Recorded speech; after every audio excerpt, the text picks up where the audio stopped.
Бажаю здоров'я, шановні українці.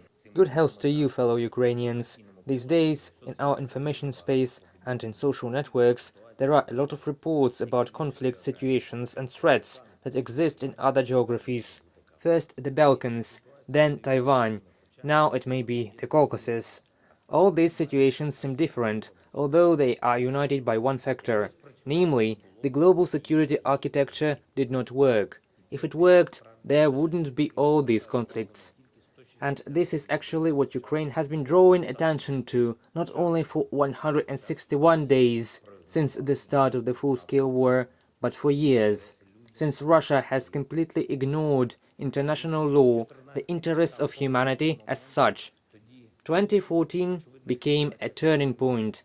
Then, in quite obvious situations, with Crimea, with Donbass, with the downed Malaysian Boeing, Russia avoided immediate and tangible responsibility, preserved business and political ties with the world, and now many in global relations believe that they will manage to do so as well.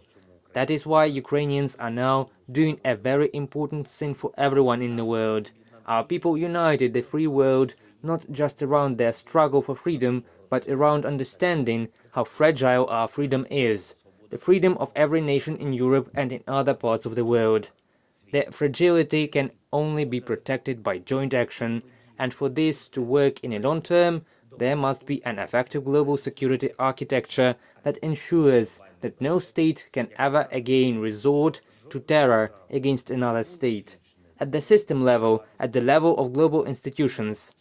This is exactly what we are currently working for, both the Ukrainian state and all our partners. On August the 3rd, I spoke with the student community of Australia, more than 20 universities, as well as the interest of Australia's leading media, politicians. I called on all our Australian friends to help us in the information war and spread the truth about Ukrainian defense and Russian terror as much as possible. It is necessary to solve an extremely important national task.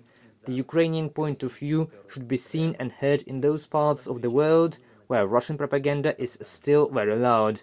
This applies to the Pacific region, the countries of the South and East Asia, the Arab world, Africa and Latin America.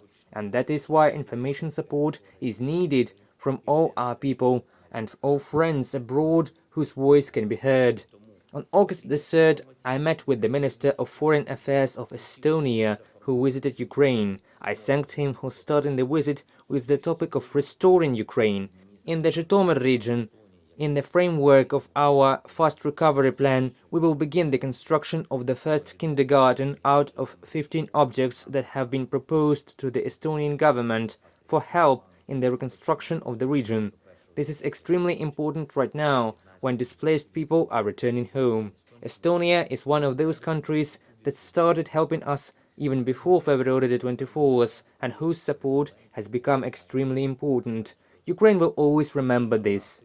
Switzerland has joined the European Union's 7th package of sanctions, and I am grateful for that. When such a country does not remain neutral in the protection of values and human morality, it is a very important signal for the whole world.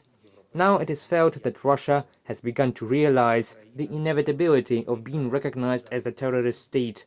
After all that the Russian army and allegedly private Russian military companies have done, no other terrorist organization in the world can claim primacy in terror.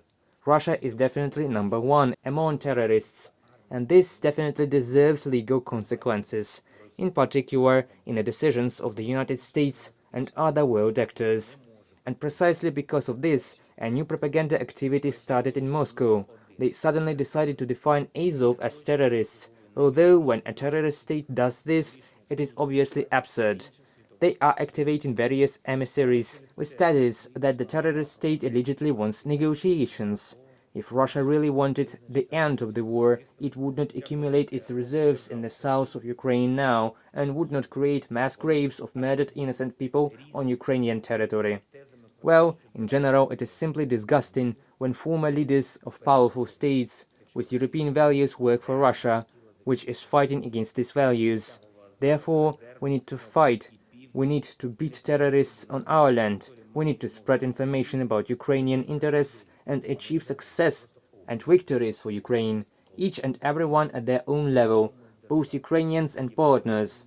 Terror can be stopped only by a joint, indomitable force. I signed a new decree on awarding our warriors. 194 combatants were awarded state awards, 28 of them posthumously. Eternal memory to everyone whose life was taken by terrorists. Glory to all who fights for Ukraine. Glory to Ukraine.